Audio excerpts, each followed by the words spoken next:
November 1836. The low country of South Carolina held its breath between seasons, neither summer nor winter. Just damp gray days when fog rolled off the Ashley River and settled into the rice fields like something living.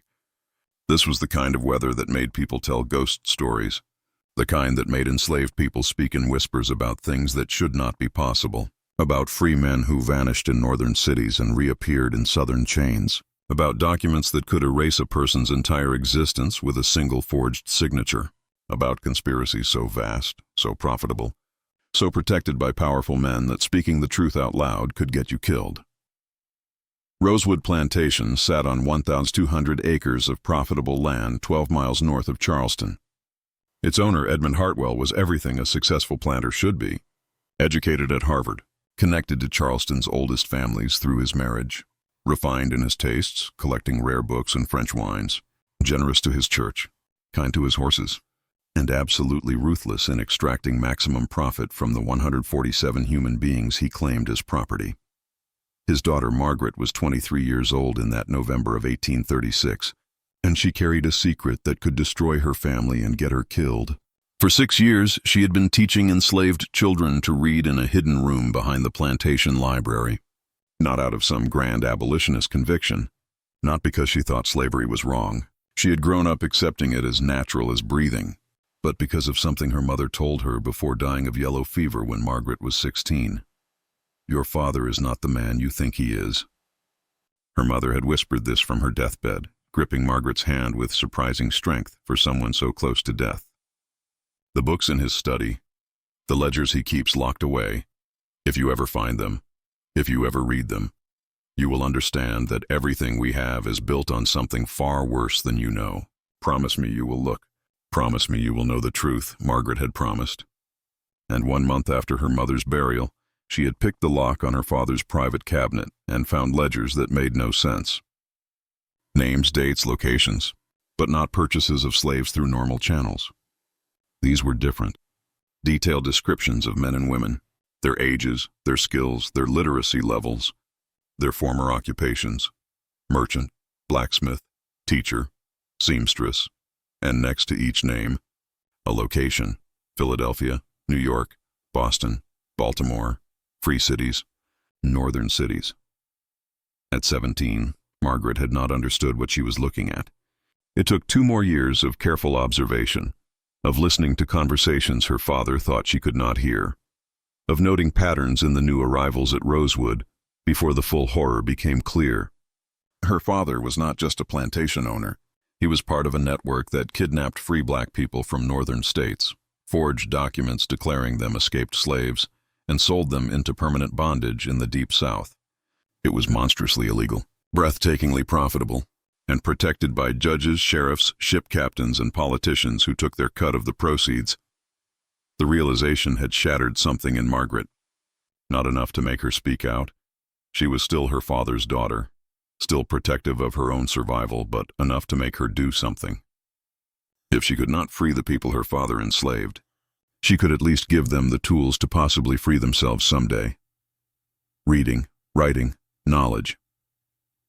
So she had started teaching in secret, choosing only children, only those who could be trusted, only those whose parents understood the risk and accepted it anyway. And then, in November 1836, her father brought home a man who would change everything. His name, according to the bill of sale, was simply Thomas. No last name. Described as approximately 30 years old. Skilled in carpentry and mathematics, quiet temperament. Purchased from a dealer in Richmond who specialized in quality stock. He arrived on a Tuesday afternoon in a covered wagon with 5 other newly purchased slaves. Margaret watched from the house as they were unloaded, assessed, assigned to quarters. She noticed Thomas immediately because of the way he moved. Most newly arrived enslaved people, especially those sold from Virginia South, carried themselves with either broken resignation or barely concealed fury. Thomas carried himself like someone visiting a place he found distasteful but would tolerate temporarily. Like someone who knew this was all a mistake that would be corrected soon. That night at dinner, Margaret Hartwell was in excellent spirits. He had paid top dollar for Thomas, he told Margaret, but it was worth it. The man could do advanced mathematics, could read architectural plans, could manage complex construction projects. They would finally be able to complete the new cotton gin house that had been planned for 2 years. "He can read then?" Margaret asked carefully, cutting her roasted duck into precise pieces. Her father nodded. Previous owner educated him for usefulness. "It is not ideal. Literacy creates problems, but the skills outweigh the risk. He will be kept separate from other slaves to prevent contamination. You are not to interact with him. Why are you telling me this?" Margaret kept her tone merely curious, not challenging. "Because he is handsome, and you are unmarried, and I will not have gossip about my daughter and a slave." Her father's voice carried an edge despite the pleasant words. "You understand me, Margaret?" "Perfectly, father." She understood far more than he realized. 3 days later, Margaret broke her father's order. She found Thomas in the carpentry workshop behind the main barn, working alone on plans for the new gin house. She had waited until her father left for Charleston on business, until the overseer was occupied with the rice fields, until the house slaves were busy with afternoon tasks. She knocked on the workshop door, unusual enough that Thomas looked up with surprise. "You should not be here, miss." His voice was educated, northern accent. "Pennsylvania, maybe, or New York. Nothing like the speech patterns of enslaved people born into bondage in the South." Margaret stepped inside and closed the door. "I know." She moved to the work table where plans were spread out. "These are impressive. You have real training. I had training." Thomas's correction was subtle but deliberate. "Past tense. Where?" He studied her for a long moment, calculating risk. "Philadelphia. I studied with a master carpenter for 6 years. Had my own shop for 3 more before I made the mistake of traveling to Baltimore."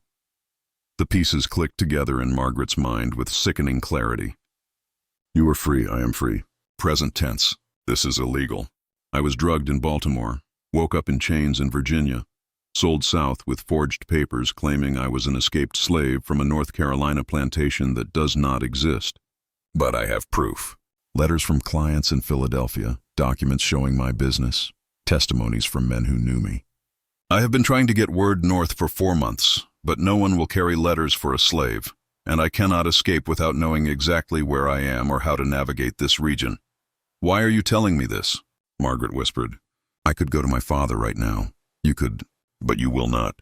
Thomas tapped the architectural plans. "These specify measurements in metric units. The French system.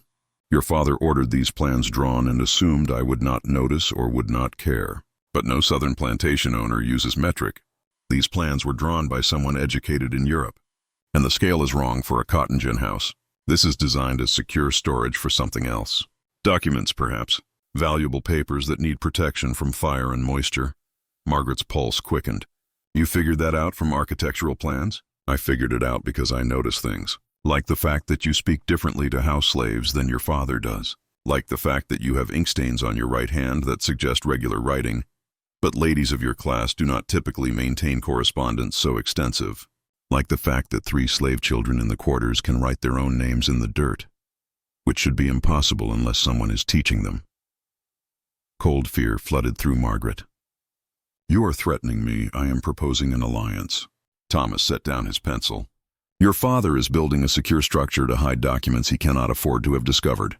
I need those documents because they will contain evidence of his illegal activities, including possibly records of where I came from. You need those documents because they will tell you the full extent of what your father is involved in. And we both need to survive long enough to use that information. Why would I betray my own father?" Thomas looked at her steadily. "Because you already know something is wrong. Because you are already committing treason against your class by teaching reading. Because you have been looking for a way to act on what you suspect, but you have not known how. I am offering you how." Margaret should have left. Should have gone straight to her father. Should have had Thomas whipped for daring to speak to her as an equal. Instead, she pulled out a chair and sat down.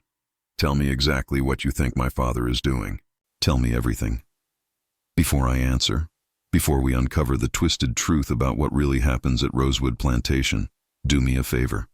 Subscribe to this channel, hit that notification bell, and drop a comment below telling me where you are watching from. Trust me, you will want to follow this story to its shocking conclusion. Now let me tell you exactly what Thomas discovered, and how Margaret's world was about to shatter completely.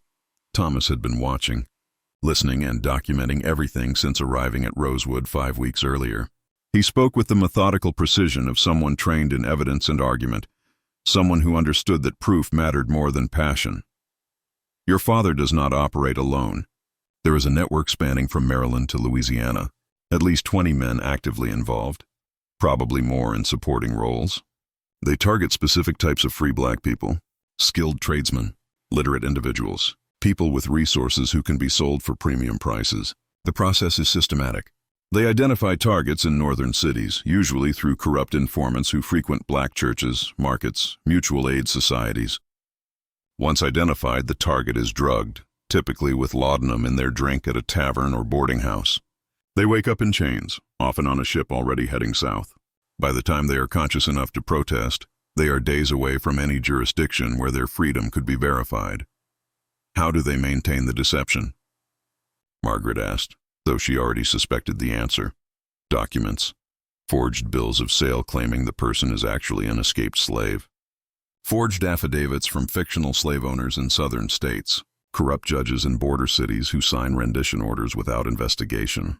The victims try to protest, try to prove their identity, but who do authorities believe? A respected white businessman with official papers, or a black person in chains claiming to be free? The outcome is predetermined. Margaret felt ill. How many people? I do not know total numbers, but based on what I have observed here, your father processes at least 8 to 10 people per year through his portion of the network. He keeps them separated, prevents them from communicating with other slaves who might help them, works them in isolation until their spirit breaks or they accept their fate. Most are then sold deeper south where recovery is impossible. I was designated for keeping because of my skills. He saw her expression. Yes, Miss Hartwell. I said processes, like goods in a warehouse, because that is what we are to him. Inventory. The workshop was silent except for rain beginning to patter on the roof. Finally, Margaret spoke, her voice barely audible. In his locked cabinet, the ledgers I mentioned. Would they contain proof of this? Almost certainly. Names, origins, sale prices, destinations. Men like your father keep meticulous records. They must, to manage the distribution network and ensure everyone receives proper payment. It is a business, Miss Hartwell, and businesses require accounting. Then we need to get those ledgers. Thomas shook his head. Not enough. Ledgers could be dismissed as forgeries created by disgruntled slaves. We need corroborating evidence, letters, bills of lading from ships, testimonies from multiple sources. We need enough that even men with power cannot simply bury the truth. Where would such evidence be? Your father is building a secure structure. Those plans you saw are designed for document storage, specifically for papers that cannot be kept in the main house where fire or theft is possible. My guess is the network maintains centralized records somewhere, proof of transactions that protect all members should anyone consider betrayal. If such records exist, they would be valuable enough to warrant special construction. The new cotton gin house. Margaret's mind raced. But it is not finished. Construction barely started, then we have time to plan. Thomas leaned forward. But I need to know your commitment level, Miss Hartwell. Are you willing to destroy your father? To potentially face legal consequences yourself? To give up your inheritance, your social position, everything you have known? Because that is what exposing this network will cost you. Margaret thought about her mother's dying words. About 6 years of teaching children to read in secret. About the faces of people her father had processed through Rosewood, faces she had ignored, preferring comfortable ignorance to uncomfortable truth. She thought about Thomas, who should be running his own carpentry business in Philadelphia, who should be free, who instead measured wood for a building designed to hide evidence of his own illegal enslavement. What would you do? She asked. If our positions were reversed, if you could walk away safely, would you? Thomas smiled grimly. If I could walk away, I would run straight to Philadelphia and try to rebuild my life. I would probably never think about Rosewood Plantation or you again. But my position is not reversible with yours, Miss Hartwell. I cannot walk away. I can only fight or submit. He paused. The real question is what you will do, having the freedom to choose. Margaret stood and walked to the workshop window, looking out at the November rain falling on Rosewood's fields. Somewhere out there, 147 people lived and worked in bondage. Some born enslaved, accepting it as the natural order. Others, like Thomas, stolen from freedom and trapped in a nightmare backed by legal fictions and institutional corruption. Her father had built his wealth, her family's position, on systematic kidnapping and fraud. And she had benefited from it every day of her life. I choose to fight. She turned back to Thomas. Tell me what we need to do. Over the following weeks, they developed a careful plan. Margaret would continue her normal routines while gradually getting closer to her father's private papers. Thomas would work on the new building while subtly sabotaging construction to extend the timeline, giving them more opportunity to gather information. They would meet only when absolutely safe, communicating otherwise through coded notes left in the library, where Thomas now had access for measuring materials. The first major breakthrough came on December 3rd. Edmund Hartwell had guests for dinner. 3 men from Charleston discussing business over brandy and cigars. Margaret played the perfect hostess, serving refreshments, smiling politely, appearing utterly uninterested in their conversation. But she listened carefully. The Richmond source is becoming problematic. One of the men, a banker named Gideon Wells, spoke with frustration. He is demanding larger shares and threatening to expose the operation if not satisfied. Then we find a new source. Edmund's voice was calm. Richmond is useful but not irreplaceable. Baltimore has potential. Philadelphia sources remain productive. What about the latest batch? Any problems? Margaret poured more brandy, keeping her hands steady despite her racing pulse. One required persuasion. The mathematics fellow kept insisting he was free, had documents proving it. We handled it appropriately. The documents? Destroyed. And I ensured he understands the consequences of continued resistance. Edmund accepted a fresh cigar. He is valuable enough to keep. His skills justify the trouble. They were talking about Thomas. Margaret forced herself to show no reaction.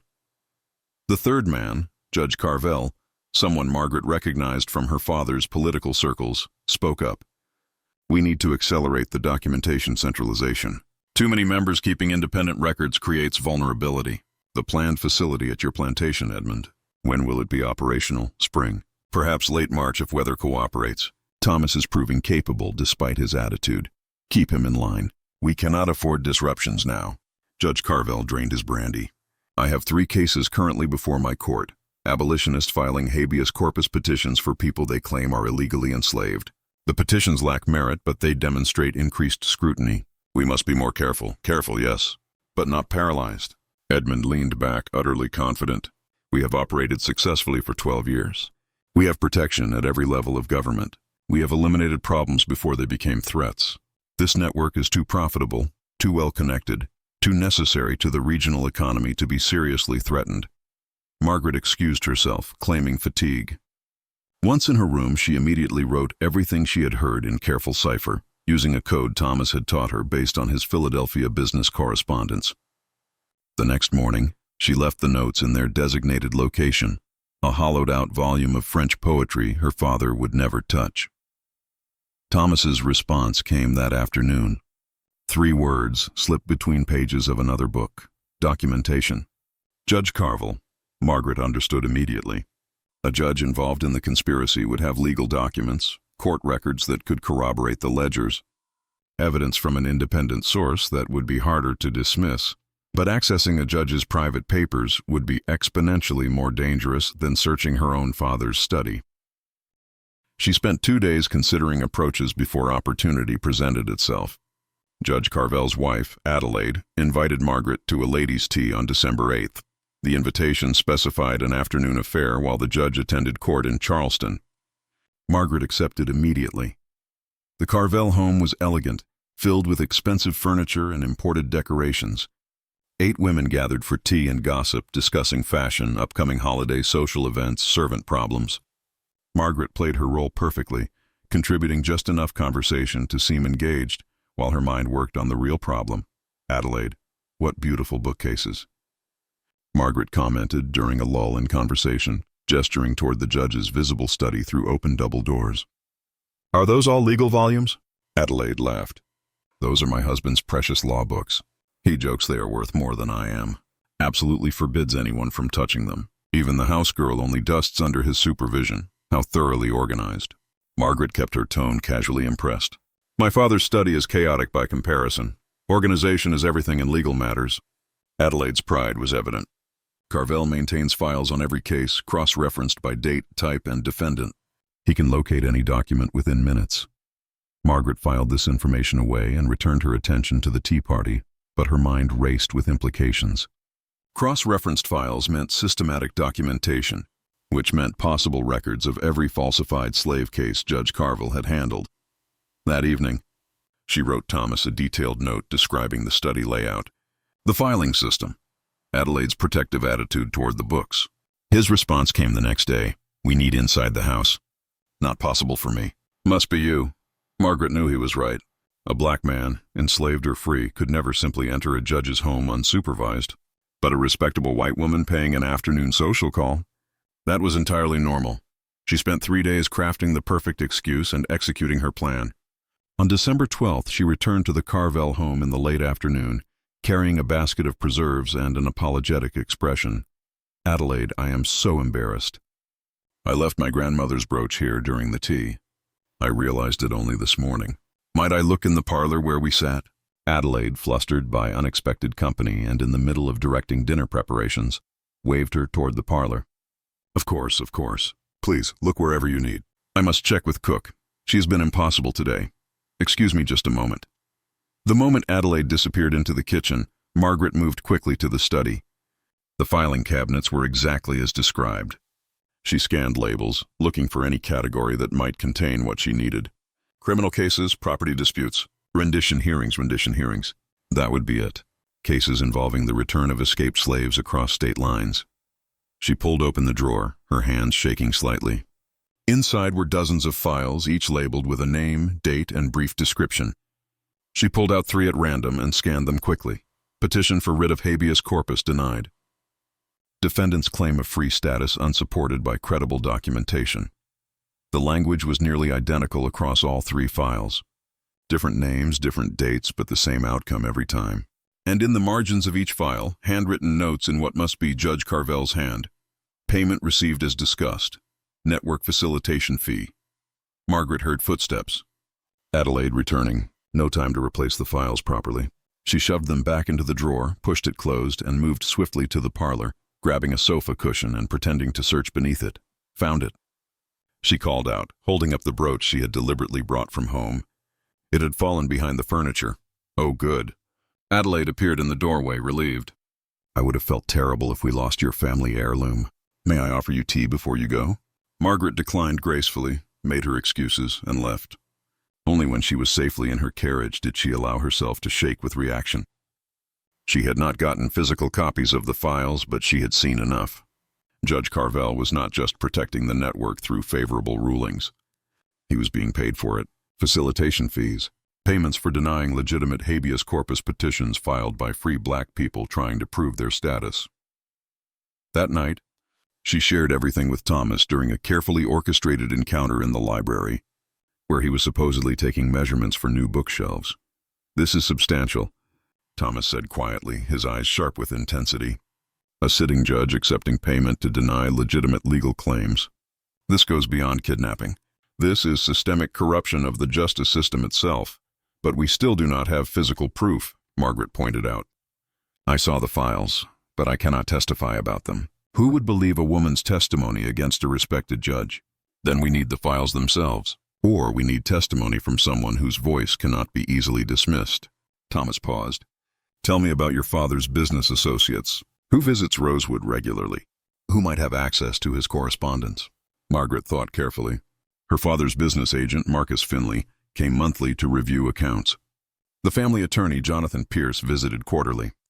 Various merchants and suppliers rotated through for routine business. And every 6 weeks, like clockwork, a man named Abraham Coulter visited late at night, staying for several hours before departing before dawn. Abraham Coulter. She said slowly, "I have never been told his purpose. Father describes him as handling sensitive transactions. But he arrives after everyone is asleep and leaves before breakfast. They meet in Father's study with the door locked." Thomas's expression sharpened. "Describe him. Age, appearance, manner of dress. Perhaps 50 years old. Well-dressed but not flashy. Northern accent, possibly New York. He carries a leather document case that never leaves his person. And Father treats him with unusual deference, almost nervousness. Coulter is the coordinator." Thomas spoke with sudden certainty. "Every network like this needs someone who manages information flow, coordinates between different regional operations, ensures no single member becomes too powerful or too exposed. Your father answers to him. If that is true, then Coulter would have documentation of everything. The entire network operation? Yes. And the new secure building your father is constructing? My suspicion is that it is meant to be a regional archive for Coulter's network. Centralized records stored at Rosewood because your father's plantation is isolated enough for security but accessible enough for the major conspirators, which means they will move records here from wherever they are currently. Kept exactly. Thomas leaned closer, voice dropping to barely a whisper. When is Coulter scheduled to visit next? December 28th. Father mentioned it at dinner last week, 2 weeks from now. Just after Christmas. Probably planning to bring records for storage once the building is complete. He looked at Margaret intently. We need to be ready. When Coulter comes, we need to intercept him before he reaches the house, or we need to access his documents during his visit. That is impossible. He stays locked in Father's study the entire time. Then we make it possible. Thomas's jaw set with determination, because this might be our only opportunity to get evidence comprehensive enough to actually destroy the network. Miss Hartwell, I need you to trust me with something. I need you to help me escape. Margaret felt her stomach drop. You want to run? No, I want you to help me escape temporarily, deliberately poorly, so I get caught. Then, when your father has me punished, you insist on tending my injuries personally, which establishes precedent for you entering the quarters. That gives us a channel for moving information and creates plausible reason for future interaction that your father cannot easily forbid without appearing unusually cruel to his daughter's sensibilities. The plan was manipulative, risky, and dependent on her father reacting exactly as Thomas predicted. It was also clever. This will require me to lie to my father. To manipulate him deliberately. You have been lying to your father for 6 years, teaching children to read in secret, Thomas said bluntly, but not unkindly. This is simply a different type of deception in service of a larger goal. He was right. Margaret had already crossed that line years ago. The only question was how far she was willing to go. When should we do this? Tomorrow night. Full moon, good visibility. I will head toward the river, make enough noise to be noticed, allow myself to be caught within a half mile. Your overseer will bring me back and recommend harsh punishment. Your father will likely agree. Then you intervene. What if he refuses my intervention? He will not. Thomas's confidence was absolute. Men like your father have predictable patterns. He prides himself on his reasonableness, his measured approach. If you appeal to his vanity, frame your request as both humanitarian concern and practical resource management. You will not be able to afford to lose a skilled carpenter due to permanent injury. He will accept it as evidence of his own enlightened management. You have thought about this carefully. I have thought about little else since arriving here, Miss Hartwell. Every conversation, every interaction, every observation has been calculated toward this goal. Survival requires strategy. Freedom requires patience. Justice requires both. The next night unfolded exactly as Thomas predicted. The alarm went up at midnight. The overseer, a brutal man named Coulter, dragged Thomas back to the main house within 40 minutes. Margaret, awakened by the commotion, came downstairs in her nightgown and robe as her father emerged from his room. Attempted escape, sir, Coulter reported with satisfaction. Caught him heading toward the river. Wants me to make an example, do so. Edmund's voice was cold. 20 lashes minimum. Ensure the other slaves witness it. Father, wait. Margaret's timing was perfect, voice concerned but not hysterical. Thomas is your most skilled carpenter. The gin house project requires his expertise. If Cooper's punishment causes permanent damage to his hands or back, you will lose months of work and considerable value. Edmund considered this. Coulter, clearly disappointed, waited. She is not wrong, Edmund said finally. 10 lashes. Enough to communicate consequences, but not enough to impair function. And Coulter, avoid the hands and shoulders. Margaret pressed her advantage. Father, might I tend his injuries afterward? I have medical supplies, and it would be wasteful to risk infection in such a valuable asset. The framing was perfect. Not humanitarian concern for a suffering person, but practical resource management. Edmund nodded. Fine. See that he heals quickly. The gin house must be completed by spring. The punishment was brutal despite the reduced number. Margaret forced herself to watch from the house window as Thomas was tied to the whipping post, and Coulter delivered 10 savage lashes that opened deep cuts across his lower back. Thomas made no sound, refusing to give Coulter the satisfaction. When it was done, he was cut down and half carried to the quarters. Margaret waited exactly 1 hour before approaching with her medical bag. The slave quarters were segregated. Thomas kept in a small cabin separate from others as her father had specified. She knocked softly before entering. Thomas sat on the edge of a rough bed, shirtless, his back a mess of blood and torn flesh. He looked up as she entered, his face gray with pain, but his eyes sharp and aware. "That was the performance," he said quietly. "Now we see if it was worth the cost." Margaret set down her bag and began cleaning the wounds with steady hands despite her churning stomach. "It was worth it. You were right about everything. Father agreed to my involvement." "Good. Now when Coulter arrives in 2 weeks, you can plausibly be in the quarters checking on my continued recovery. That gives us opportunity." As Margaret worked, applying salve and clean bandages, she felt the full weight of what they were doing settling onto her shoulders. This was no longer abstract planning or information gathering. This was real conspiracy with real consequences. Thomas had just taken 10 lashes as part of their strategy. What would the cost be when they actually tried to steal Coulter's documents? What would happen if they failed? But Thomas had already paid a price far higher than 10 lashes. He had lost his freedom, his business, his entire life because of her father's network.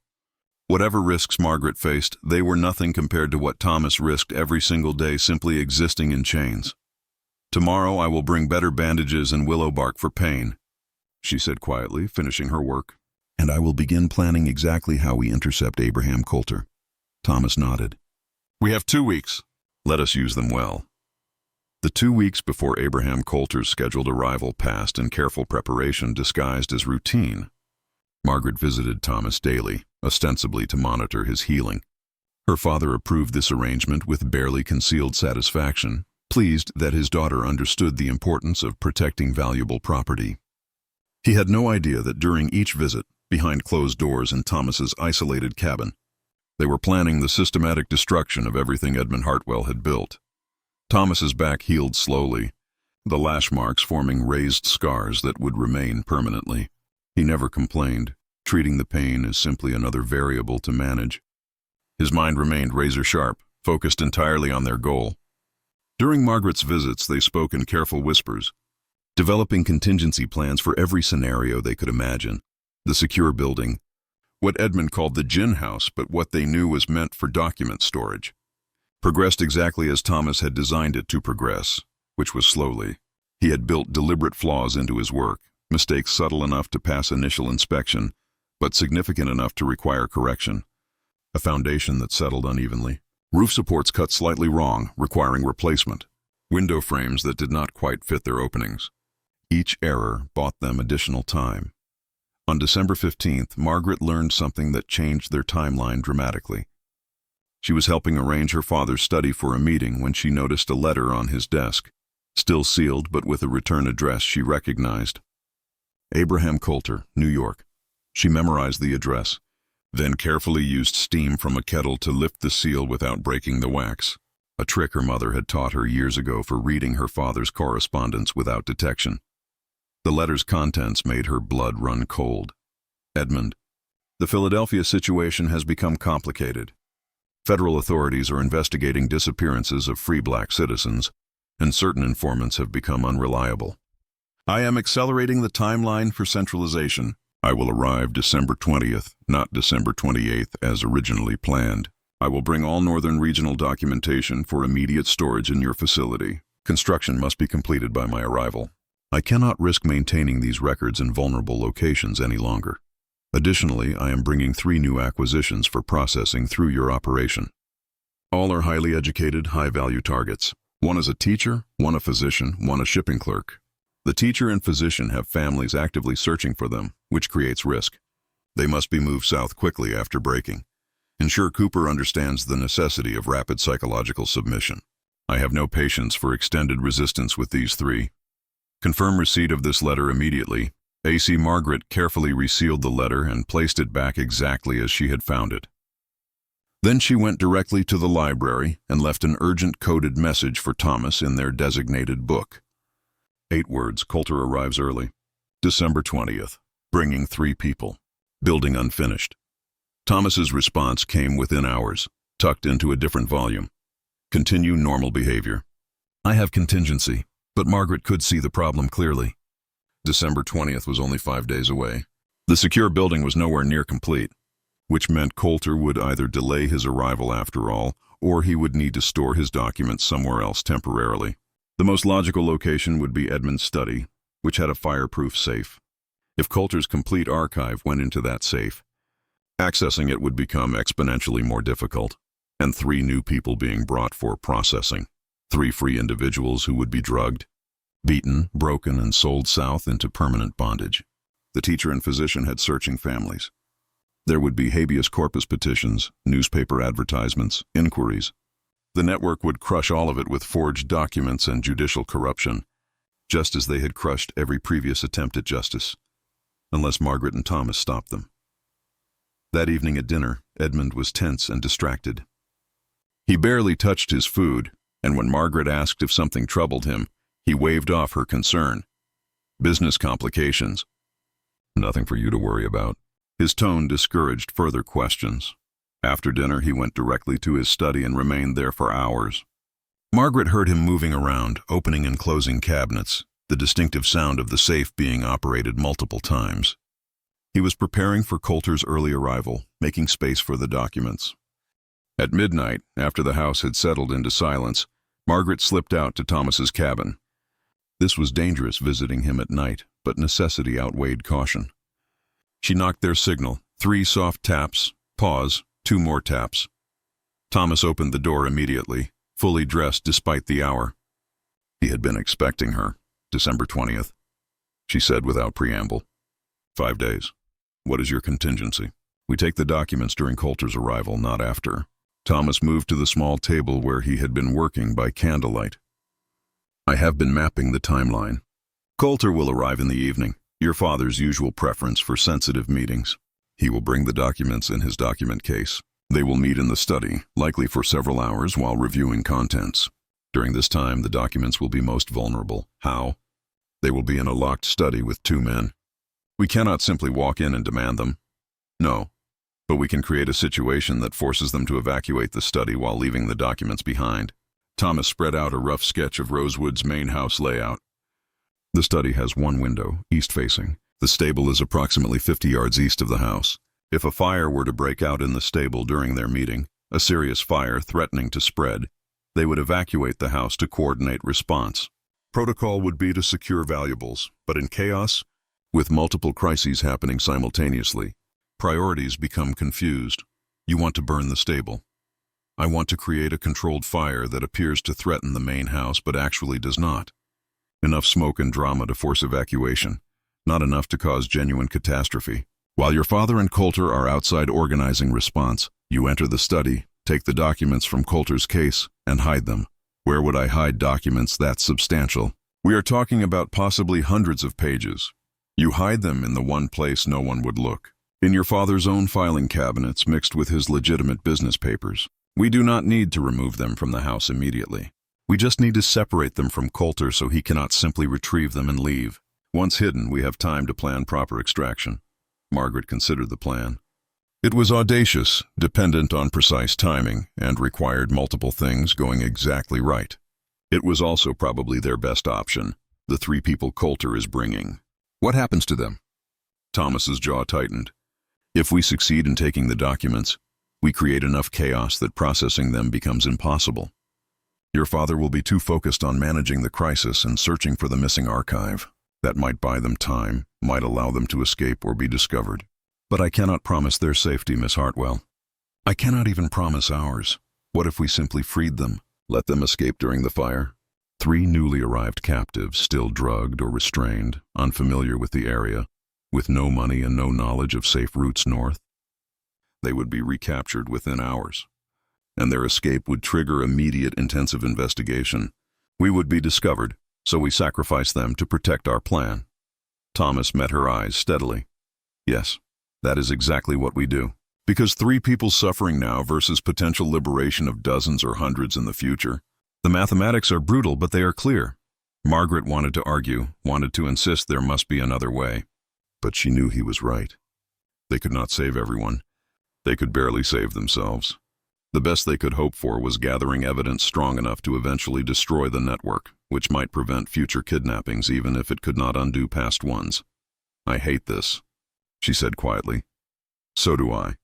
But hatred does not change necessity." Thomas began rolling up his sketch. "We have 5 days. I need you to gather supplies. Lamp oil, rags, anything flammable that will not be missed. Store them in the stable's feed room where I can access them. On December 20th, when Coulter arrives, I will be in the stable preparing. You will be in the house, ready to act when you see smoke. Do you understand?" "Yes."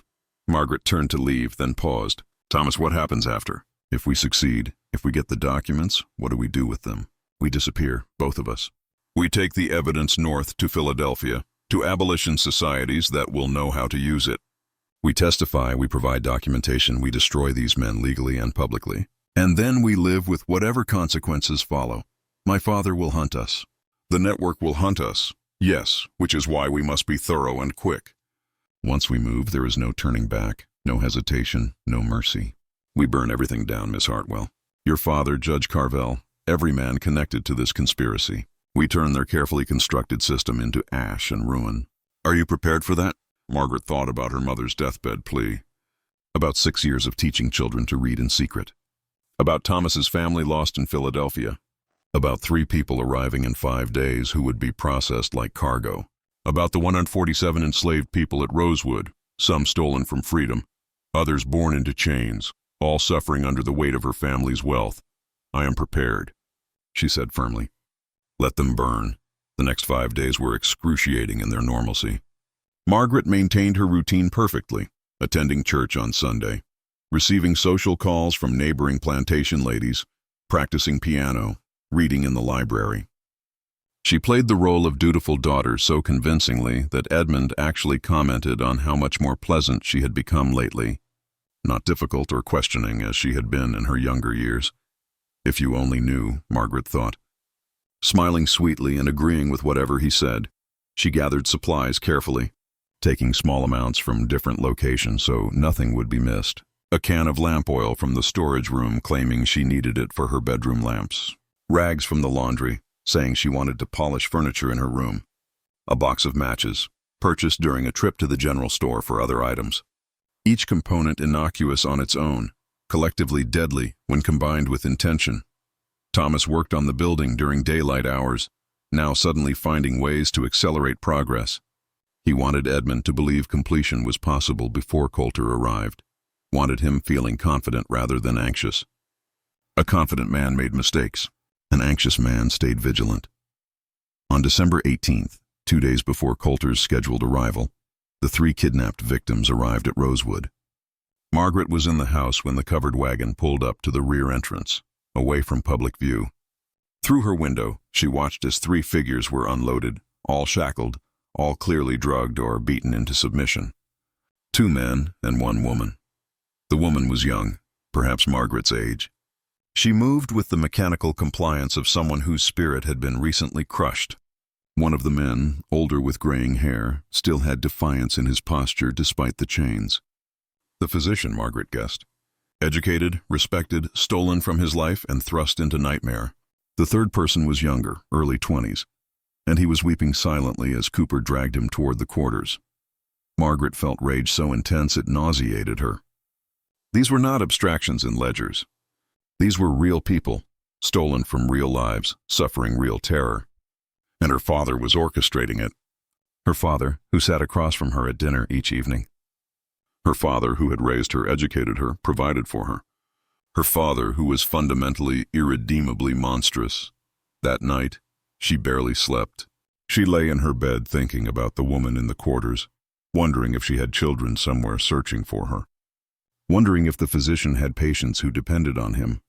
Wondering if the young man had been planning his future, imagining accomplishments, before being drugged in some northern city and waking up in southern hell.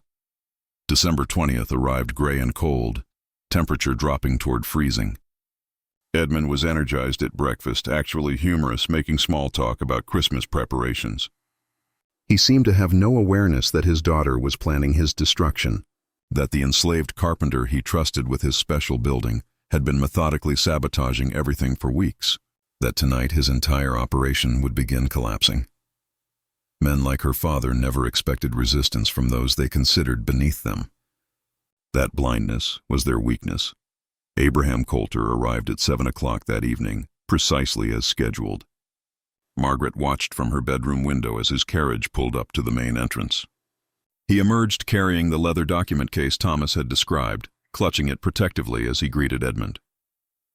They exchanged brief conversation on the front steps, then disappeared into the house. Heading directly to the study, Margaret gave them 20 minutes to settle in, to begin their review of documents, to relax into the illusion of security. Then she moved to the hallway outside the study and listened at the door. "The building is not ready." That was Coulter's voice, tense with frustration. "You assured me it would be completed. The carpenter has accelerated work." Edmund sounded defensive. "It will be ready within 2 weeks, 3 at most. Meanwhile, my safe is secure. We can store everything there temporarily." "I do not like this. Too many documents in one location without proper security. If there were a fire, a theft, a raid, there will be none of those things." Edmund interrupted. "You are being paranoid, Abraham. Rosewood is isolated, protected. Nothing will happen." Margaret slipped away from the door and moved to the rear of the house, exiting through the kitchen where the house slaves were preparing dinner. None of them questioned her presence. They never did. White people had freedom to move anywhere, question anything, examine everything. It was one of 1,000 small privileges Margaret had never consciously acknowledged until partnering with Thomas. The stable was dark, lit only by a single lantern hanging near the entrance. Margaret slipped inside and moved toward the feed room where she had stored the supplies. Thomas was already there, working by touch in the darkness. "Ready?" he whispered. "Ready." Margaret's heart hammered, but her hands were steady. Thomas had prepared everything with his usual precision. Rags soaked in lamp oil, arranged in specific locations to create maximum visible smoke with minimal actual fire danger. He had even positioned water buckets strategically so the fire could be controlled quickly once it served its purpose. This was not about destruction. It was about theater. "When I light this," Thomas said quietly, "you have approximately 3 minutes before your father exits the house. Move quickly. Take only what you need from Coulter's case. Hide it immediately. Do not take time to examine what you are grabbing. Just take and hide. Understand?" "Yes. If anything goes wrong, if they catch you, you know nothing about the fire. You were worried about the horses, came to check on them, discovered the blaze." "Pure coincidence, I understand." Margaret paused. "Thomas, if we fail, we will not fail. But if we do, at least we tried. At least we fought back. That is more than most people can say." He struck the match. The fire caught quickly, oil-soaked rags igniting with surprising speed. Smoke billowed immediately, thick and dark, pouring toward the stable's open doors and windows. Thomas had calculated everything perfectly. Maximum visible drama, minimum actual danger. The horses began to panic, their whinnying loud enough to carry to the main house. Margaret ran. Out of the stable, across the yard, entering the house through the kitchen door, just as she heard her father's study door open and his voice raised in alarm. "Fire! The stable is on fire!" She reached the study seconds after Edmund and Coulter rushed out toward the commotion. The door was open, the room empty, Coulter's document case sitting on the desk exactly where he had left it in his panic. Margaret grabbed it and opened it with shaking hands. Inside were folders, loose papers, bound documents. No time to examine. She grabbed 3 thick folders from the top, then 3 more from the bottom, then 1 from the middle. 7 folders total, as many as she could carry concealed under her shawl. She closed the case, left everything else exactly as it had been, and fled the study. The hallway was empty, everyone outside dealing with the fire. She ran to her room and shoved the folders under her mattress, then composed herself and went outside, playing the role of concerned daughter awakened by crisis. The scene was perfectly orchestrated chaos. Slaves running with water buckets, Edmund shouting orders, Coulter standing beside him, still clutching his document case, which he had apparently gone back for after his initial panic.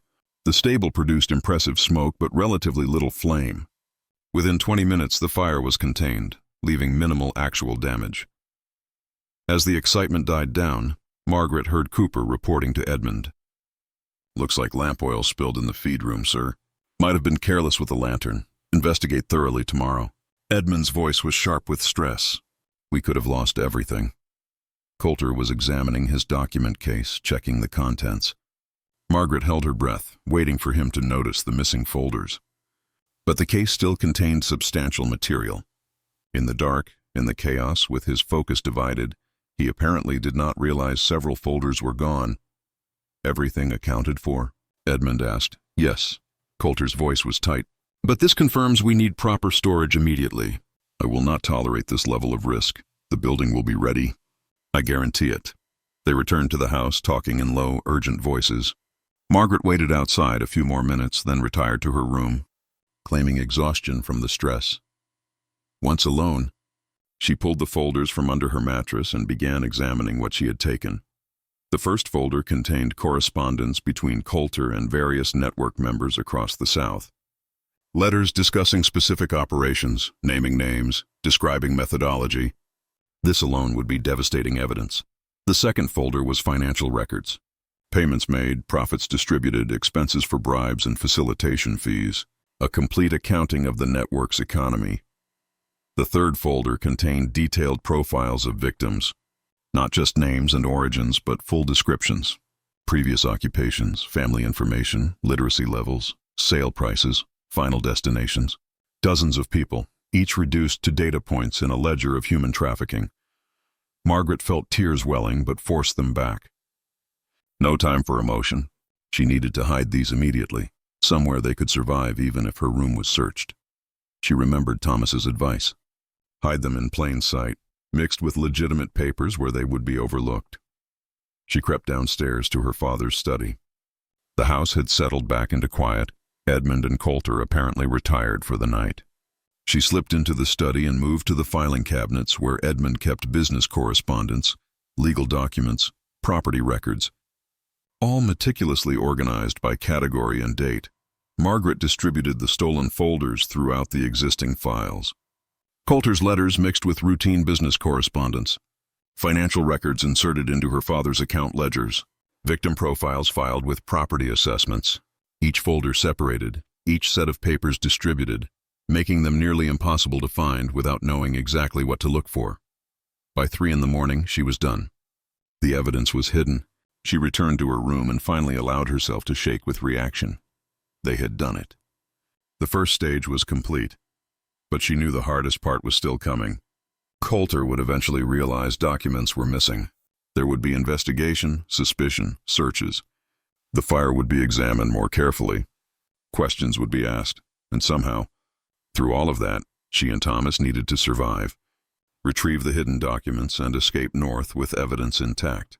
The next morning, Margaret woke to shouting from downstairs. She dressed quickly and descended to find absolute chaos in the study. Edmund and Coulter were tearing through papers, faces furious and frightened. Gone. 7 complete folders. Coulter's voice shook with rage. Philadelphia operations, financial records, victim documentation. Everything needed to prosecute the entire northern network. Someone took them during the fire. It had to be. Edmund's face was gray. But who? The slaves would not know what they were looking at, and no one else had access. He stopped, looking at Margaret standing in the doorway. "You." His voice was cold. "You were here last night. I was outside watching the fire with everyone else." Margaret kept her tone merely confused. "Father, what is happening?" "Papers are missing. Important business documents." Edmund moved toward her.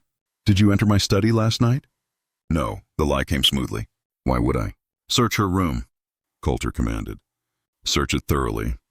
Edmund hesitated, but only for a moment. Then he nodded to the house slaves. "Do it. Now."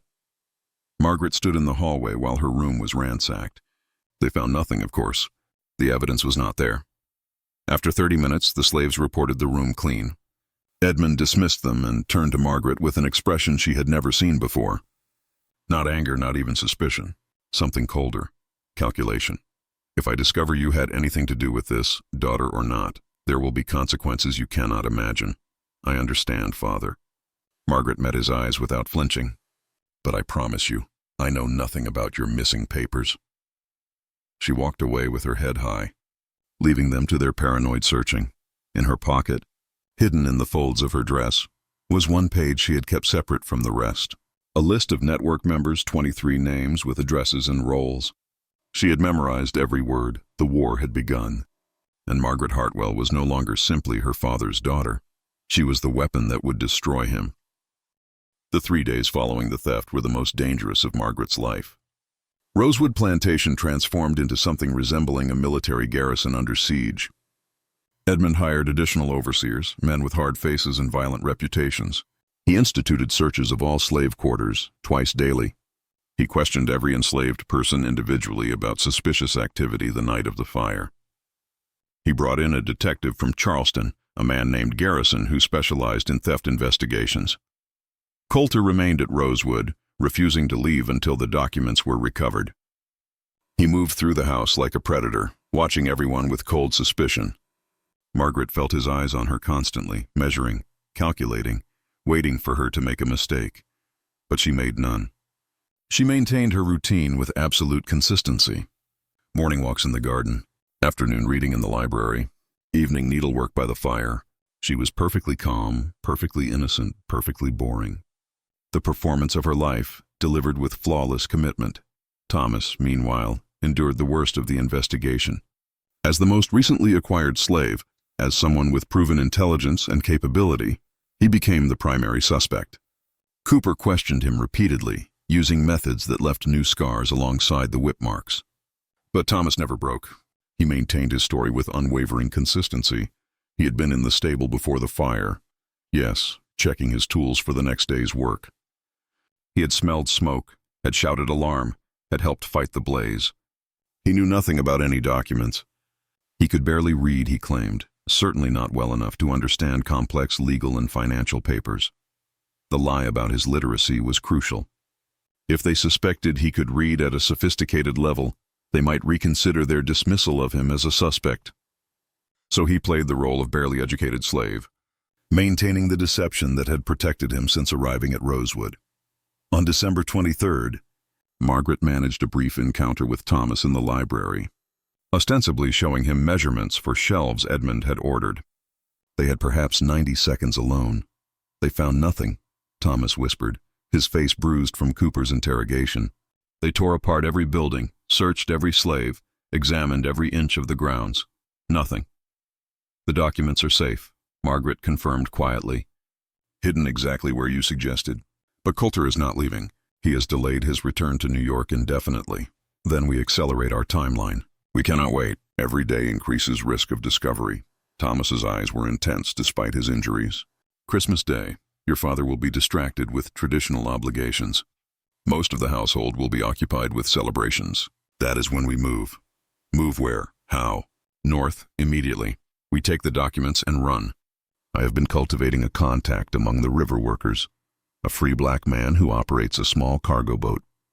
For sufficient payment, he will transport us upriver to a point where we can access the railroad network. From there, we make our way to Philadelphia. What payment? I have no money of my own. Thomas's expression was grim. Your mother's jewelry. The pieces you keep in your room. They are worth enough. Margaret's mother's jewelry was her most precious possession, the only tangible connection to a woman she barely remembered. But sentiment meant nothing compared to necessity. I will bring them. What time Christmas Day? Midnight. The celebrations will be finished, the house settled. Meet me at the river dock. Bring only what you can carry, whatever clothing and supplies fit in one small bag. We travel light and fast. The 3 people Coulter brought. The teacher, the physician, the clerk. What about them? Thomas's jaw tightened. I have been thinking about them constantly. If we can free them without compromising ourselves, we do it. But our priority is the documents. Without that evidence, everything is meaningless. Margaret nodded, understanding the brutal calculation. Christmas midnight. I will be there. They separated quickly as footsteps approached. Margaret exited the library, passing Garrison, the detective, in the hallway. He watched her with professional suspicion, but she smiled politely and continued to her room without acknowledging his scrutiny.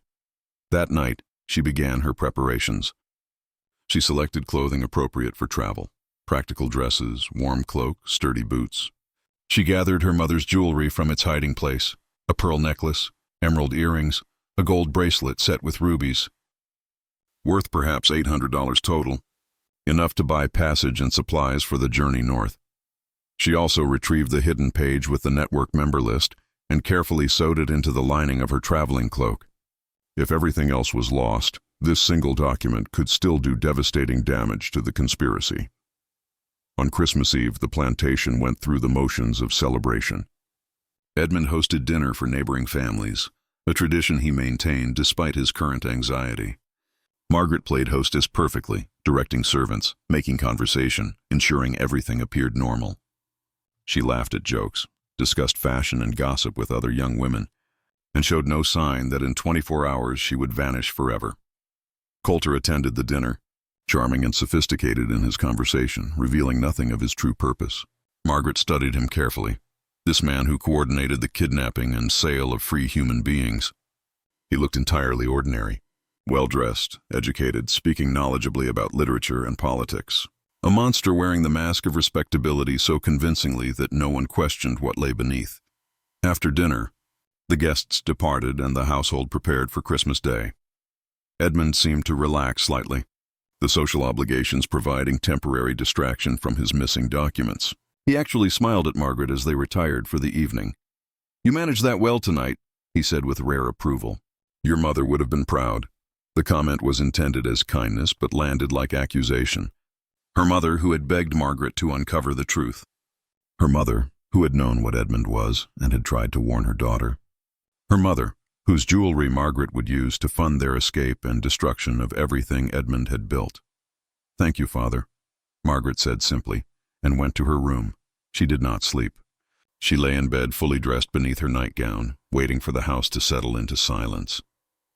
At 11:30, she rose and carefully packed her small traveling bag. Clothing, jewelry, the hidden documents she had retrieved from their filing cabinet locations during a carefully planned moment when both Edmund and Coulter were occupied elsewhere.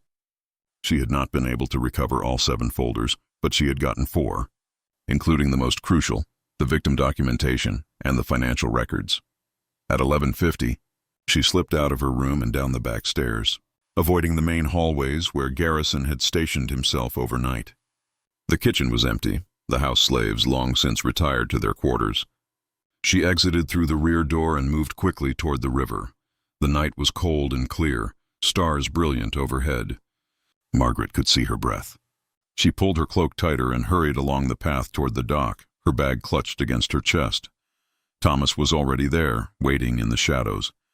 He wore rough traveling clothes and carried a small pack. When he saw Margaret, relief flooded his face. "I was afraid you would not come," he admitted quietly. "I promised I would." Margaret handed him the jewelry. For passage, Thomas examined the pieces by moonlight, then nodded. "This will work. The boat is waiting 2 miles downriver at a less visible location. We need to move quickly." "Wait." Margaret grabbed his arm. "The 3 people. The teacher, physician, and clerk. Where are they being held?"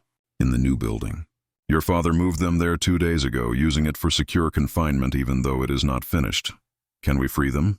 Thomas hesitated. "Freeing them endangers us. Every minute we delay increases our risk, I know, but we cannot leave them. Not after everything we have done. Not when we have the means to act." Thomas studied her face, then made a decision. 10 minutes. That is all the time we can afford. If we cannot free them in 10 minutes, we leave without them." They moved quickly toward the new building, approaching from the rear where shadows were deepest. The structure was nearly complete now, walls solid, roof finished, only interior details remaining. 1 door locked, 2 windows, barred. Thomas examined the lock with practiced eye. "I can pick this, but it will take time. You watch for guards." Margaret positioned herself where she could see the main house and the path from the quarters. Her heart hammered as Thomas worked on the lock with a thin piece of metal he had concealed in his clothing. Seconds stretched into minutes. 1 minute, 2, 3, a sound from the main house. Margaret tensed. Someone moving on the 2nd floor. A lamp being lit. She could see silhouettes through the window. "Hurry," she whispered urgently. 4 minutes. 5. The lock clicked open. They slipped inside the building. The interior was dark, but moonlight through windows provided enough illumination to see 3 figures huddled in the corner, chained to wall supports. The woman and 2 men Coulter had brought. Margaret approached slowly, not wanting to frighten them. "We are here to help you. We are going to free you." The woman stared at her with eyes that had lost all trust. "You are lying. This is another test." "It is not a test. My name is Margaret. This is Thomas. We are escaping tonight, and we are taking you with us. The older man, the one Margaret thought might be the physician, spoke carefully. If this is genuine, you should know our freedom will be discovered quickly. They will hunt us. I know, Margaret said. But we have evidence that can destroy the network that kidnapped you. We are taking that evidence north to authorities who will act on it. Come with us now, and you will be part of ending this system. Thomas was already working on their chains with the same tools he had used on the lock. What are your names? He asked as he worked. Daniel Morris. I was a physician in Philadelphia. The older man spoke first. Ruth Campbell. Teacher, New York. The woman's voice was hoarse. James Patterson. Shipping clerk, Boston. The younger man who had been crying when he arrived now sounded steadier, anger replacing despair. The chains came free. Thomas helped them stand, all three unsteady from days of confinement and minimal food. Can you walk? Margaret asked. We will walk, Ruth said firmly. We will crawl if necessary. Anything to escape this place. They exited the building and began moving toward the river path. But they had taken perhaps 50 steps when lights flared in the main house and a shout went up. The building. Someone is at the building. Run, Thomas commanded. Everyone run now! They fled down the path, 6 people crashing through underbrush in the darkness. Behind them, more shouts. Lanterns being lit, the alarm spreading. Margaret ran harder than she had ever run in her life, her skirts tangling around her legs, her bag banging against her side. She could hear the others breathing hard, footsteps pounding. Daniel was slower, his age in captivity affecting his stamina. James helped support him, practically dragging him forward. The path to the river seemed endless. Margaret's lungs burned. Her legs screamed. But terror drove her forward. Behind them, the sounds of pursuit grew louder. Cooper's voice, distinctive in its cruelty, shouting orders to other overseers. They broke out of the trees onto the riverbank. A small boat waited exactly where Thomas had promised, a single figure standing beside it. The free black boatman Thomas had arranged passage with. This is not what we agreed, the boatman said sharply, seeing 6 people instead of 2. This price does not cover. Here. Margaret threw him her entire jewelry bag. Take all of it. Just get us upriver now. The boatman caught the bag, felt its weight, and made his decision. Get in, quickly. They piled into the boat, a tight, desperate huddle. The boatman pushed off from shore and began rowing with strong, practiced strokes. The current caught them, and they moved swiftly into the river's center. Lanterns appeared on the shore. Edmund's voice roaring with rage. Stop! Return immediately, or I will have you all killed. The boatman rowed harder. They were perhaps 30 yards from shore now, moving quickly with the current. Margaret could see figures gathering on the bank. Cooper, Edmund, Coulter, Garrison, other overseers.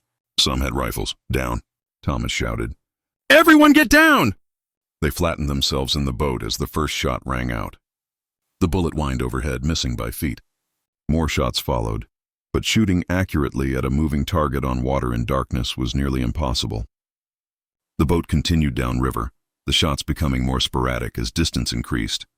After 5 minutes, the shooting stopped. After 10, the lanterns on shore disappeared around a river bend. After 15, they allowed themselves to believe they might actually survive. Ruth was weeping silently. Daniel sat with his head in his hands, overwhelmed. James stared back toward where Rosewood had disappeared, his face twisted with emotions Margaret could not read. Thomas looked at Margaret, and in his eyes she saw the same realization she felt. They had done it. Against impossible odds, against powerful men with unlimited resources, against an entire system designed to crush people like them, they had actually done it. But the victory was temporary. Now came the truly difficult part, staying alive long enough to use the evidence they carried. The boatman rowed for 3 hours, navigating by moonlight and instinct until they reached a small, unnamed landing where he claimed railroad access was possible. He deposited them on shore and immediately departed, wanting no further connection to fugitives who would be hunted intensively. They stood on the muddy bank in the pre-dawn darkness. 6 people with almost no resources, being pursued by men who had every reason to kill them. What now? Ruth asked, her voice steadier now. Where do we go from here? Thomas looked at the others. We need to split up. 6 people traveling together are too noticeable. We cannot all go to Philadelphia. No, Margaret said firmly. We stay together. The documents need multiple witnesses. If something happens to one of us, the others can still testify. We are stronger together than separated. She is right, Daniel said. I have contacts in Philadelphia. Safe houses, abolition society members who will protect us and help present evidence to authorities. But we need corroborating testimony from everyone here. Each of us provides different pieces of the story. Then we go together, James agreed. But we need to move quickly. By sunrise, they will have organized pursuit. They will have descriptions of us sent to every sheriff, every constable, every slave catcher in the region. Thomas nodded. The railroad is 2 miles east. If we can catch the morning freight heading north, we have a chance. They began walking, following a rough path the boatman had indicated. The night was fading toward dawn, sky beginning to lighten in the east. Margaret's feet ached in her delicate boots, designed for parlor floors, not rough country trails. But she ignored the pain and kept walking. As they walked, Daniel asked Thomas about the documents they carried. Thomas explained the folders Margaret had stolen, the evidence they contained. Daniel's face grew grim as he absorbed the implications. This network is larger than I imagined, he said quietly. I thought my kidnapping was opportunistic, criminal, but isolated. But if what you describe is accurate, this is systematic, organized, supported at the highest levels. It has been operating for at least 12 years, Margaret confirmed. Possibly longer. My father's ledgers document hundreds of transactions. How many people? Ruth asked, her voice tight. How many lives destroyed? I do not have exact numbers, Margaret admitted. But based on what I saw, certainly hundreds. Possibly thousands across the entire network. Ruth stopped walking. Thousands of people. Stolen from freedom. Sold into bondage. Their families searching, never knowing what happened. Which is why this evidence matters, Thomas said. Why we must survive to present it. Every person here represents countless others who did not escape, who died in captivity, who will never see justice. We owe them our survival. They walked faster. By the time they reached the railroad tracks, the sun was rising.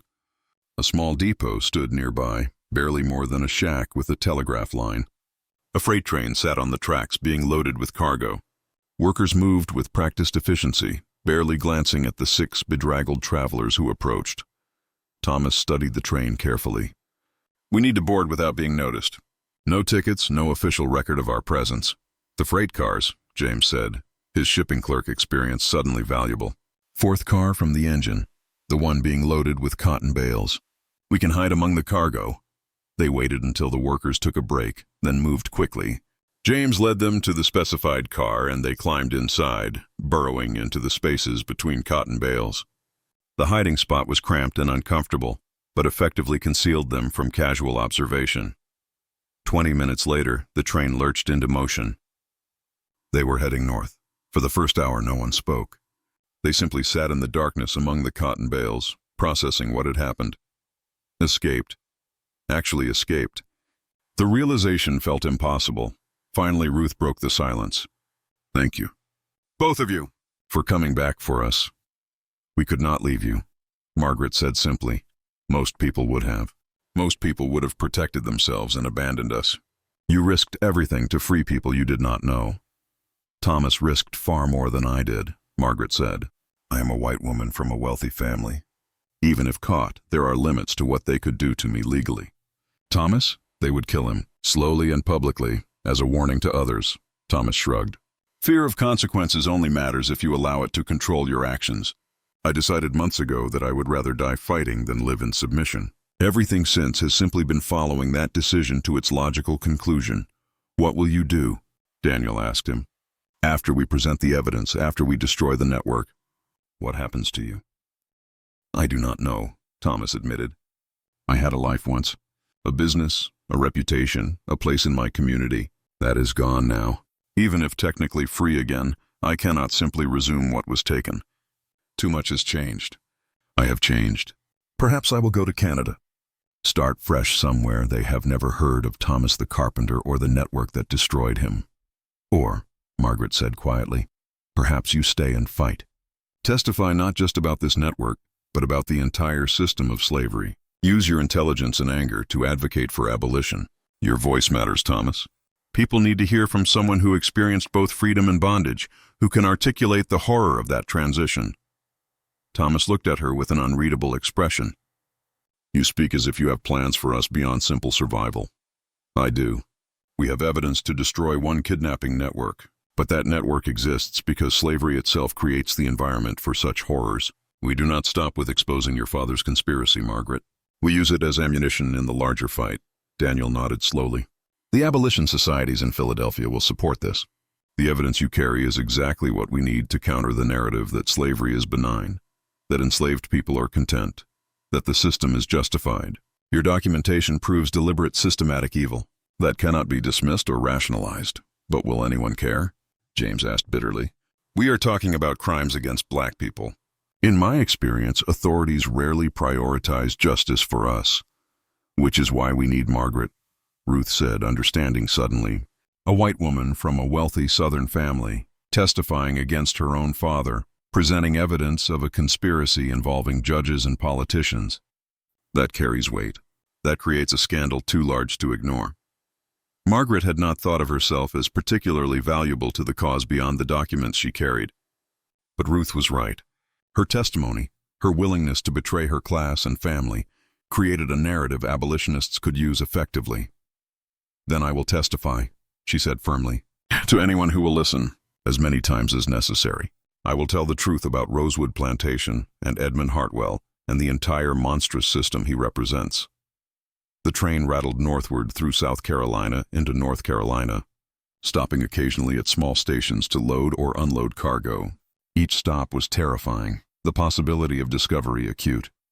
But the workers who briefly entered their car never examined the cotton bales closely enough to find the 6 fugitives hidden among them. As day became evening, they risked eating some of the dried food Ruth had somehow managed to grab during their escape. Not much, but enough to ease the worst hunger. They rationed water carefully from a single canteen James had found in the freight car. That night, exhausted but unable to sleep, Margaret found herself talking quietly with Thomas in the darkness. Do you think we will make it? She asked. Truly? I think we have a better chance than we did yesterday, Thomas said. Every mile north improves our odds. My father will never stop looking for us. No, but his reach has limits.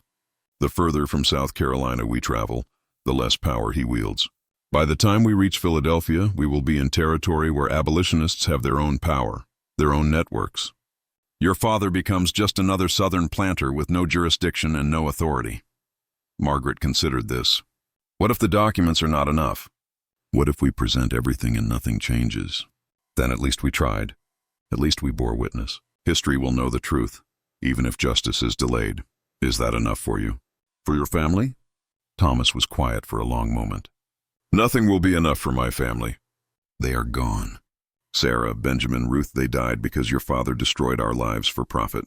No amount of justice can restore what was taken, but perhaps we can prevent the same from happening to others. Perhaps that is the only vengeance available to us. I am sorry, Margaret whispered, for what my father did, for what my family's wealth cost yours. You are not responsible for his actions, only your own. And your actions have been towards justice, not complicity. That matters. They sat in silence as the train continued north through the darkness, carrying them toward an uncertain future, but away from a certain past. Somewhere behind them, Edmund Hartwell was organizing pursuit, mobilizing every resource at his disposal to recapture his daughter and the enslaved people who had destroyed his carefully constructed life. Coulter was likely doing the same, his network's security shattered by the theft of irreplaceable documentation. But ahead of them, if they could survive long enough to reach it, was Philadelphia. Safety, testimony, the possibility of justice. The train rattled on through the night, and 6 fugitives, bound together by chance and necessity, traveled toward the reckoning their captors had never imagined possible.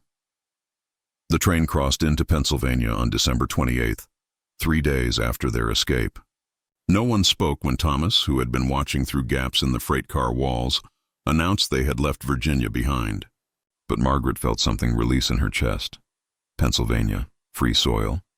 A state where slavery was illegal, where the law recognized human beings as human beings regardless of color. Except the law was not that simple. The Fugitive Slave Act meant that even in free states, enslaved people who escaped could be captured and returned to bondage. And Margaret, Thomas, Ruth, Daniel, and James were all technically fugitives, wanted for theft, escape, and what would certainly be portrayed as violent rebellion. Their safety remained precarious at best. The train arrived at Philadelphia's outskirts on the morning of December 29th. They waited until the freight yard was busy with activity before slipping out of their cotton bale hiding place and exiting the train separately, trying not to attract attention as a group. The city sprawled before them, massive and overwhelming after days of hiding in cramped darkness. Daniel took the lead, using his knowledge of Philadelphia's black community to navigate them toward help. They moved through streets crowded with people, horses, carriages, vendors. The noise and bustle were shocking after the relative isolation of plantation life. Margaret had been to Charleston several times, but Philadelphia was entirely different. Larger, busier, more diverse. Free black people walked openly, conducting business, speaking to white people as equals. It was surreal. After an hour of careful navigation, Daniel led them to a modest building on a side street in a predominantly black neighborhood. A sign above the door read, African Methodist Episcopal Church. Daniel knocked with a specific pattern, 3 quick raps, pause, 2 more. The door opened to reveal a middle-aged black woman with intelligent eyes and an expression that shifted from suspicion to recognition when she saw Daniel. Dr. Morris? My God, we thought you were dead. Your wife has been searching for months. Her eyes moved to the others. Who are these people? Friends who saved my life. Mrs. Henderson, we need immediate help. We are fugitives from South Carolina, pursued by men who will kill us, and we carry evidence of a kidnapping network that has been operating for over a decade. Mrs. Henderson's expression hardened. Come inside, quickly. They entered a small office where Mrs. Henderson served as coordinator for the local Underground Railroad station. She listened intently as they explained their situation, her face growing more grim with each detail. You understand what you're asking? She said when they finished. Presenting this evidence means exposing yourselves to public scrutiny. It means testifying in courts, speaking to newspapers, making yourselves targets for men with enormous resources and motivation to silence you. We understand, Margaret said, but we have no choice. This network must be destroyed. Mrs. Henderson studied Margaret carefully. You are white. Wealthy, I assume, based on your clothing. You could walk away from this. Return home, claim you were kidnapped yourself. Your father would likely forgive you to avoid scandal. My father orchestrated the kidnapping and sale of hundreds of free people. He deserves no forgiveness. Even so, you have options these others do not. Margaret thought about this, then shook her head. No, I have the same option they do. Fight or submit. I choose to fight. Mrs. Henderson nodded slowly. Then we have work to do. First, you all need proper shelter, food, and rest. You look half dead. Then we need to organize the evidence and determine the best approach for presentation. Over the following week, housed in a safe location coordinated by the Underground Railroad network, they did exactly that. Margaret, Thomas, and the others organized the stolen documents methodically. They created summaries of the most damaging evidence. They prepared written testimonies describing their experiences. They identified network members by name and location. The documents were even more devastating than they had initially realized. The folders Margaret had stolen contained not just information about Edmund Hartwell's operations, but records of the entire Southern network. Names of corrupt officials in Maryland, Virginia, Georgia, and Louisiana. Financial records showing payments to judges, sheriffs, ship captains, and slave dealers. Detailed descriptions of methodology, from initial target selection through final sale. One folder contained correspondence between Coulter and a network member in New Orleans discussing the murder of a free black woman who had resisted too effectively and become too risky to sell. They had killed her and dumped her body in the bayou, then informed her searching family that she had died of yellow fever. The letter discussed this casually, as one might discuss disposing of spoiled merchandise. Ruth read that letter and had to leave the room. When she returned, her eyes were hard. Every person who wrote these letters, who participated in this system, needs to face consequences, not just criminal prosecution, public exposure. I want their names in newspapers. I want their reputations destroyed. I want them to know what it feels like to have everything taken away. That is what we are working toward, Mrs. Henderson assured her. But we must be strategic. The abolition societies will help, but they need your testimony to be airtight. They need evidence that cannot be dismissed or rationalized. William Still, a prominent abolitionist and chairman of the Pennsylvania Anti-Slavery Society's Vigilance Committee, arrived on January 4th to review their materials. He was a serious man in his mid-30s, meticulous in his documentation of Underground Railroad activities. He spent hours examining the documents, asking detailed questions, verifying information against records he maintained of disappeared free black people. "This is extraordinary," he said finally. "I have documented over 40 cases of free people who vanished from Philadelphia, New York, and Boston over the past 10 years. At least 18 are mentioned in your papers. We have been searching for answers, and you have brought us those answers complete with perpetrators' identities. What happens now?" Thomas asked. "Now we make this public in a way that cannot be ignored. I have contacts at several newspapers, both abolitionist publications and mainstream papers. We need to place this story where it creates maximum impact. Simultaneously, we file legal complaints against every identified network member. We petition Congress for investigation. We make enough noise that even people who prefer to ignore slavery's evils cannot avoid this. Will it work?" Margaret asked. "Will anyone care?" Still looked at her steadily. "Some will care. Others will dismiss it as abolitionist propaganda. Still others will actively work to suppress it because acknowledging the truth would require them to question systems they benefit from. But here is what matters. The truth will be documented, preserved, available for future generations. Even if justice is imperfect now, history will know what happened." The first article appeared in The Liberator, William Lloyd Garrison's abolitionist newspaper, on January 15, 1837. The headline read, "Systematic Kidnapping Network Exposed. Hundreds of free citizens sold into slavery." The article detailed the network's operations, named specific perpetrators including Edmund Hartwell and Abraham Coulter, and included excerpts from the stolen documents. Margaret's testimony was featured prominently. Her willingness to expose her own father presented as evidence of the conspiracy's undeniable truth. The response was immediate and explosive. Other newspapers picked up the story. Some abolitionist publications ran it verbatim. Some mainstream papers published skeptical versions, questioning the authenticity of the documents. Southern newspapers denounced it as Northern propaganda, claiming the entire story was fabricated to damage the South's reputation. But the documentation was too detailed, too specific, too corroborated by multiple witnesses for easy dismissal. The Pennsylvania Attorney General announced investigation into the kidnapping allegations. Federal prosecutors began examining potential violations of laws prohibiting slave trading. Families of disappeared loved ones came forward, their testimonies matching names and descriptions in the documents. Edmund Hartwell responded by filing legal claims asserting that Margaret was mentally unstable, that she had been manipulated by abolitionists, that Thomas had kidnapped her and forced her cooperation. He demanded her return to South Carolina for medical treatment. Several Southern politicians supported his claims, presenting Margaret as a victim rather than a whistleblower. But Margaret refused to be silenced. On January 28th, she testified before a special investigative committee convened by the Pennsylvania legislature. Her testimony was public, recorded by stenographers, and published in multiple newspapers. She described growing up at Rosewood Plantation. She described discovering her father's ledgers. She described the systematic kidnapping and sale of free people. She described the network's protection by corrupt officials. And she described her decision to expose it all, framing her choice not as betrayal of family, but as loyalty to truth and justice. "My father taught me that character is defined by difficult choices," she said in her testimony. "He taught me that integrity means standing by principles even when costly. He did not realize he was teaching me the very values that would lead me to oppose him. I regret that my father is a criminal.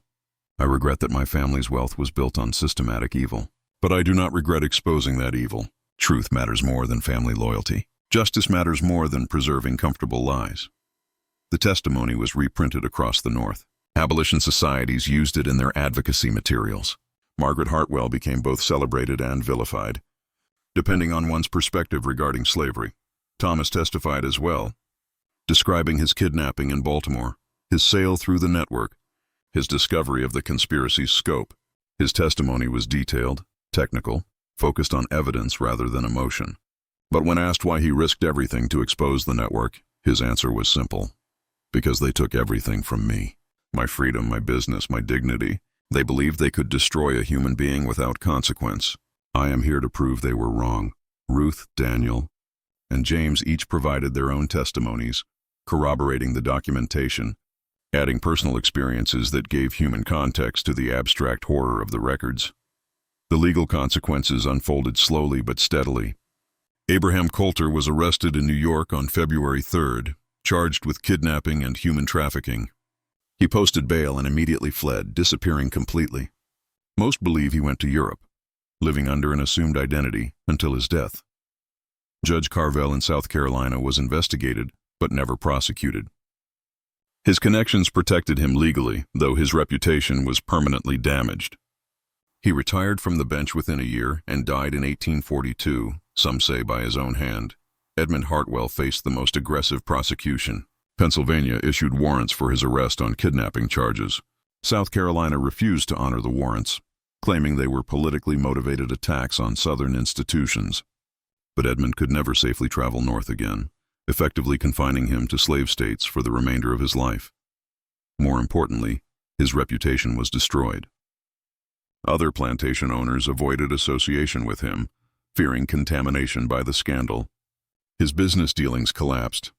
The network he had been part of dissolved as members scrambled to distance themselves from exposure. Rosewood Plantation fell into decline, eventually sold to pay debts in 1843. Edmund Hartwell died in 1849, alone and bankrupt, in a boarding house in Mobile, Alabama. Margaret learned of his death through a brief newspaper notice. She felt no satisfaction, just exhausted sadness that so much destruction had been necessary. But the broader impact of their exposure extended far beyond individual prosecutions. The documented evidence of systematic kidnapping became powerful ammunition in the abolition movement's arguments against slavery itself. How could the institution be benign, abolitionists argued, when it created economic incentives for kidnapping free people? How could slave owners be trusted stewards of human beings when they participated in or tolerated such atrocities? The documents also provided concrete evidence for researchers and historians studying the period. Where previous accounts of kidnapping had been dismissed as anecdotal or exaggerated, the Hartwell Papers, as they became known, offered systematic documentation that could not be easily dismissed. Margaret never returned to South Carolina. She remained in Philadelphia, where she worked with the Anti-Slavery Society for the rest of her life. She never married, never sought to rebuild the wealth and social position she had abandoned.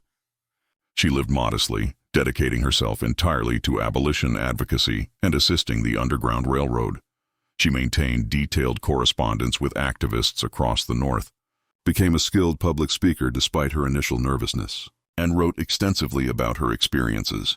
Her writings were published in various abolitionist newspapers and collected in a book in 1851 titled Testimony, A Daughter's Account of Slavery's Corruption. Thomas rebuilt his carpentry business in Philadelphia, though it took years to reestablish his reputation and clientele. He became financially successful again, using his resources to support anti-slavery work and assist other victims of kidnapping who managed to escape. He never spoke publicly about his time at Rosewood unless specifically asked, preferring to let his work speak for itself. But he and Margaret remained close friends until her death in 1871. They met regularly, coordinating various projects, supporting each other through difficult times. Some people speculated about the nature of their relationship, and certainly there was deep affection between them. But whether that affection was romantic or simply the profound bond between people who had survived something terrible together, no one could say for certain. They never discussed it publicly. Ruth Campbell returned to New York and resumed teaching. Though she never truly recovered from her kidnapping experience, she suffered nightmares for years and struggled with trusting people. But she channeled her trauma into fierce advocacy for abolition and women's rights, becoming a prominent voice in both movements. She lived until 1888, long enough to see slavery abolished and to witness the early struggles of Reconstruction. Daniel Morris reunited with his wife and resumed his medical practice in Philadelphia. He became particularly focused on treating formerly enslaved people who had suffered physical and psychological trauma, developing innovative approaches to what we would now call post-traumatic stress. He wrote extensively about the medical impacts of slavery, arguing that the institution caused measurable physiological and psychological damage that could be documented and studied. James Patterson struggled the most with adjustment after escape. He was the youngest of the group, and his kidnapping had shattered his trust in the world. He attempted to resume work in shipping, but found himself unable to function in environments that reminded him of the docks where he had been captured. Eventually, he moved to a rural area in western Pennsylvania, where he became a farmer, living quietly and avoiding attention. He died in 1852 at age 38, some believe by suicide, though records are unclear. The story of their escape and exposure of the network became part of abolitionist mythology, told and retold in lectures, articles, and conversations. Some details were exaggerated over time, some were simplified, but the core truth remained. A plantation owner's daughter and an enslaved man had conspired against impossible odds to expose a kidnapping network that had operated with impunity for over a decade. The network itself never fully recovered. While individual kidnappings continued, the systematic, organized operation that Coulter had coordinated was shattered. The exposure made it too risky for corrupt officials to participate openly. Ship captains became more cautious. Slave dealers faced increased scrutiny. It did not end kidnapping, but it made it harder, riskier, less profitable. And sometimes, that is all justice can achieve in an unjust system. The documents Margaret stole remained in the possession of the Pennsylvania Anti-Slavery Society until 1865, when they were donated to the Library Company of Philadelphia. They are still there today, preserved in climate-controlled storage, available to researchers studying the history of slavery and the networks that sustained it. Historians continue to reference the Hartwell papers when documenting the scope of kidnapping practices in the antebellum period. The materials provide rare primary source evidence of criminal networks that usually left no documentation. Students studying this dark chapter of American history often encounter Margaret's testimony, Thomas's statements, and the meticulously maintained records of men who believed their crimes would never be discovered. On The Sealed Room, we explore these forgotten corners of history, these stories that reveal uncomfortable truths about the past. The story of Margaret Hartwell and Thomas, of Ruth, Daniel, and James, reminds us that resistance to evil has always existed, even when systems seemed unbreakable. What fascinates me most about this case is not just the horror of the kidnapping network itself, though that horror was profound. It is the courage required to oppose it. Margaret had to betray everything she had been taught about family loyalty and social position. Thomas had to risk death for the possibility of justice. Ruth, Daniel, and James had to trust people they had no reason to trust after everything they had suffered. And they succeeded not because they were extraordinary people, though they were, certainly brave, but because they refused to accept that power made right. They insisted that truth mattered, even when speaking it was dangerous. They demonstrated that systems of oppression, no matter how entrenched, contain vulnerabilities that determined people can exploit. The network that kidnapped free black people and sold them into slavery relied on silence. It relied on victims being isolated, unable to gather evidence or reach sympathetic authorities. It relied on complicity from officials who benefited from the system. It relied on the assumption that people like Margaret would always protect their own class interests, that people like Thomas would remain broken by trauma, that resistance was impossible. But Margaret refused to protect her class. Thomas refused to stay broken. And together, with 3 people they freed along the way, they shattered that network's assumptions completely. Their victory was imperfect. Many network members escaped prosecution. The broader institution of slavery continued until 1865. Countless people kidnapped by the network were never recovered, never freed, died in bondage. Justice delayed is justice denied, and for many victims, justice came too late or not at all. But the documentation survived. The testimony was recorded. The truth was preserved. And while that does not undo the suffering, it ensures the suffering is not forgotten. It ensures that future generations know what happened, know who was responsible, know that resistance was possible even in the darkest circumstances. Sometimes that is all we can ask of history, not perfect justice, not complete victory. just the preservation of truth against those who would prefer comfortable lies. The kidnapping network that Edmund Hartwell participated in was not unique. Similar operations existed across the South, targeting free black people for decades. Some were exposed, most were not. The Hartwell case stands out primarily because the documentation survived, because witnesses escaped to tell the story, because Margaret's testimony provided the credibility that allegations from black witnesses alone could not achieve in that era. That last point is worth dwelling on. Thomas, Ruth, Daniel, and James all provided detailed, accurate testimony about their kidnapping and enslavement. But their voices alone, as black people accusing white men of crimes, would likely have been dismissed. It was Margaret's testimony, a white woman from a slave-owning family, that gave the accusations weight in a racist legal system. This reality is itself an indictment of the society that required such validation. That the truth needed to be spoken by someone from the oppressor class to be believed reveals the fundamental corruption of the system. But Margaret understood this, and rather than resenting the burden, she used her privilege strategically to amplify voices that would otherwise have been silenced. That is perhaps her most important legacy, not just that she exposed her father, but that she recognized her own position in an unjust hierarchy and chose to weaponize that position against the hierarchy itself. She understood that privilege can be deployed for justice as easily as for oppression, that refusing to use advantages for good is itself a moral failure. Today, the site where Rosewood Plantation once stood is farmland, unremarkable, and anonymous. No historical marker notes what happened there. The buildings are long gone, destroyed by fire in 1847 in what may have been arson by freed people who remembered what had occurred in those structures. The new building Edmund had constructed for document storage, the building where Margaret and Thomas freed Ruth, Daniel, and James, was dismantled in 1844 and its materials sold. Nothing remains of the physical structures that housed so much suffering. But the documents survive. The testimonies survive. The truth survives.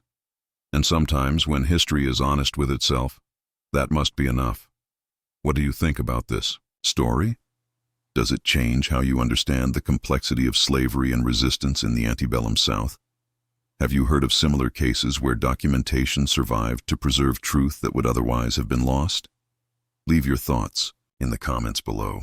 If stories like this matter to you, if you believe in preserving difficult histories that challenge comfortable narratives, subscribe to The Sealed Room. Hit that notification bell so you never miss our investigations into the forgotten, suppressed, and deliberately obscured corners of American history. These stories are not entertainment. They are evidence. They are testimony.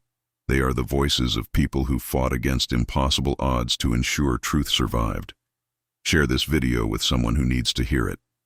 Because the best way to honor people like Margaret, Thomas, Ruth, Daniel, and James is to ensure their resistance, their courage, their refusal to be silenced, continues to inspire future generations who face their own impossible battles against entrenched injustice.